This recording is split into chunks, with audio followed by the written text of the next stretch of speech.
ketika Republik di dalam ancaman, maka para santri tidak menjadi penonton di samping, tapi turun tangan langsung menjadi yang terdepan. Kita ingat resolusi jihad, dan ini adalah sebuah rangkaian yang mengirimkan pesan kepada seluruh dunia.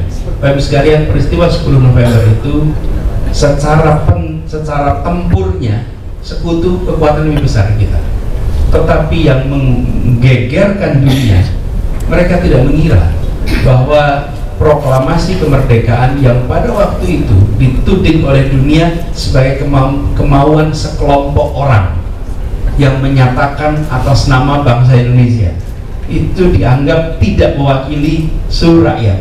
Tapi begitu ada peristiwa 10 November, dunia terhentak. Ternyata bukan kemauan sebagian orang, ini kemauan rakyat kebanyakan di seluruh dunia.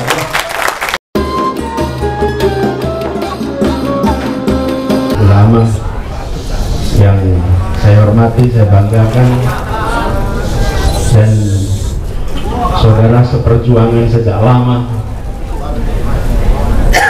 calon wakil presiden Republik Indonesia Gus Muhaimin Iskandar, yang saya hormati para anggota DPR RI, para anggota DPRD, seluruh pimpinan, kader, dan keluarga besar Partai Kebangkitan Bangsa PKB, dan seluruh hadirin sekalian. Alhamdulillah, saya bersyukur sekali. Jadi seperti disampaikan Gus Imin tadi, ini semua sambungannya itu seperti sudah ada yang merencanakan, kita cuma jalani. Kita cuma jalani. Peristiwa yang kemarin sudah banyak diceritakan.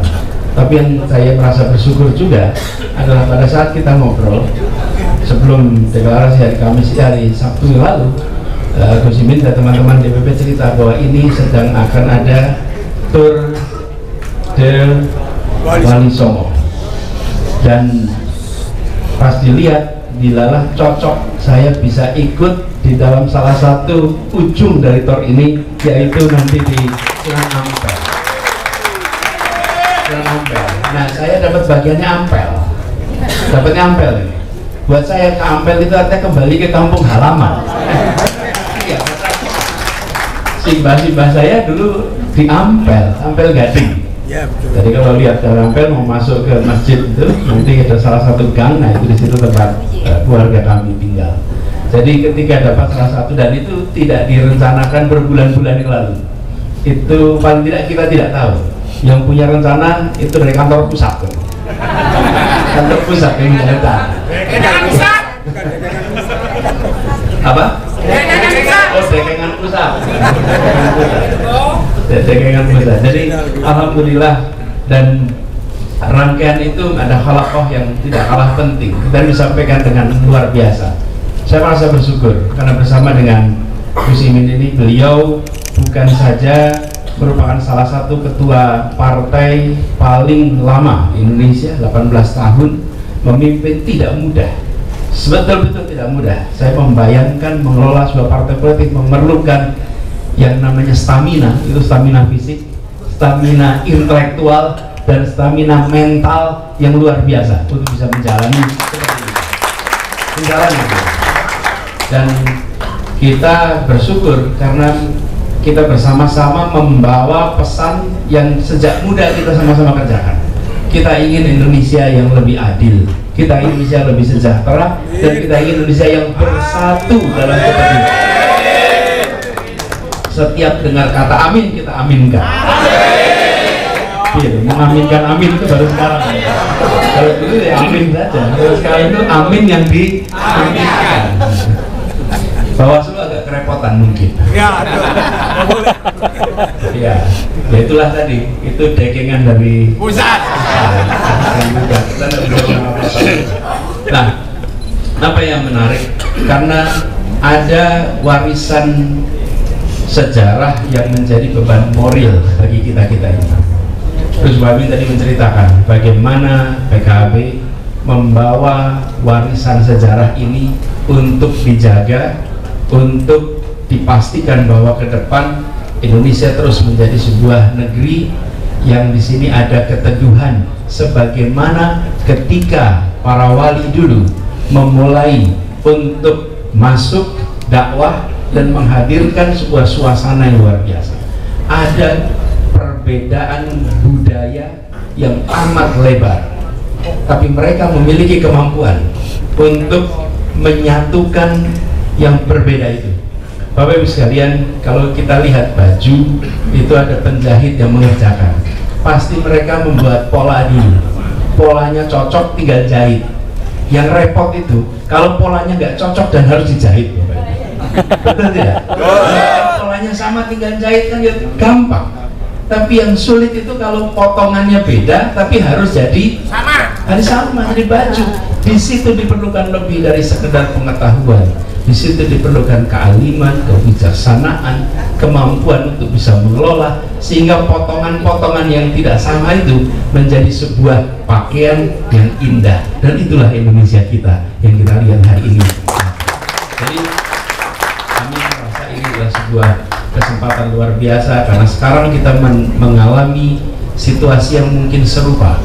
Ada perbedaan-perbedaan baik sosial ekonomi, baik sosiologis, yang membuat Indonesia ini harus kita jaga keutuhannya.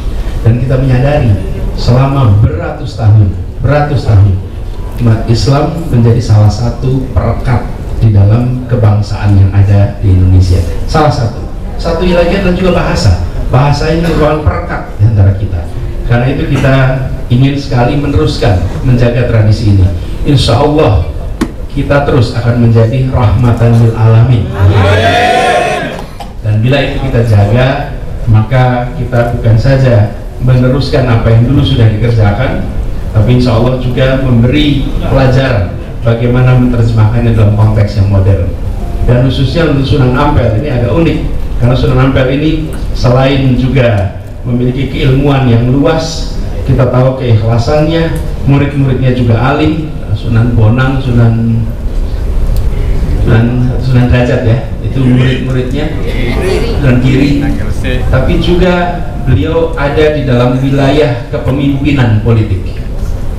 Inilah yang mungkin bisa menjadi inspirasi bagi kita, bagaimana itu bisa dikerjakan secara bersamaan dan mendatangkan perasaan ketenangan, keteduhan.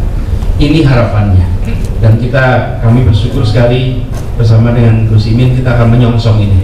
Kita sevisi, kita ingin Indonesia yang masyarakatnya aman, teduh, damai, tapi juga kita menginginkan Islam yang hadir memberikan rahmatan lil alamin, karena memiliki karakter yang tenang, teduh, damai.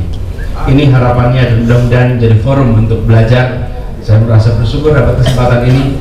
Insya Allah setelah ini selesai nanti ada kirab lagi yang menandakan lagi ada peran sejarah yang harus diteruskan.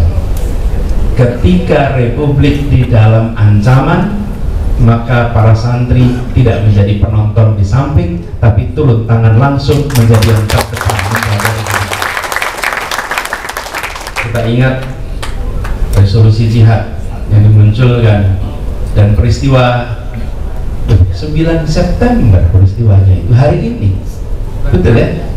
Di Hotel Yamato. 9 September ini pas 9 September ini. 9 September itu peristiwa di Yamato, 22 Oktober resolusi jihad, 10 November peristiwa pertempuran yang legendaris itu. Dan ini adalah sebuah rangkaian yang mengirimkan pesan kepada seluruh dunia. Bapak Ibu sekalian, peristiwa 10 November itu secara tempurnya sekutu kekuatan lebih besar kita, tetapi yang menggegerkan dunia, mereka tidak mengira bahwa proklamasi kemerdekaan yang pada waktu itu dituding oleh dunia sebagai kemauan sekelompok orang yang menyatakan atas nama bangsa Indonesia, itu dianggap tidak mewakili seluruh rakyat. Tapi begitu ada peristiwa 10 November, dunia terhentak. Ternyata bukan kemauan sebagian orang, ini kemauan rakyat kebanyakan di seluruh dunia. Bukan datang untuk demo, tapi untuk berangkat jihad dengan korban yang luar biasa, hibah nyawa. Saya membayangkan Gus, waktu itu bagaimana perasaan ibu-ibu yang mengirimkan anaknya berangkat. Pasti mereka datang, ibunya ke ayahnya, Abah, Ibu pamit mau berangkat, datang ke Pak Yai pamit mau berangkat, dan mereka tahu anaknya belum tentu pulang, dan mereka tidak pernah bilang, nak kau bertempur ya, biar insya Allah nanti orang keluargamu nanti kemudian hari dapat fasilitas hebat dari Republik ini.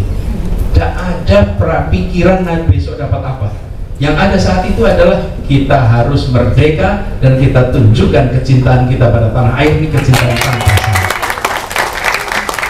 Jadi di balik peristiwa 10 November ada para alim ulama yang membekali mereka dengan doa, yang membekali mereka dengan ilmu, dan ada ibu dan ayah yang mengikhlaskan mereka berangkat ke medan tempur. Itu keluarga-keluarga yang menghasilkan pejuang. Insya Allah keluarga-keluarga kita hari ini masih terus menghadirkan pejuang-pejuang. Terus sekalian saya hormati, para kiai yang saya hormati, terima kasih atas kesempatan untuk bisa berilmu bersama di sini, berkhidmat bersama. Insya Allah mendapatkan manfaatnya juga, dan selamat berdiskusi, selamat bertukar pikiran. Semoga berikan manfaat. Terima kasih. Assalamualaikum warahmatullahi wabarakatuh.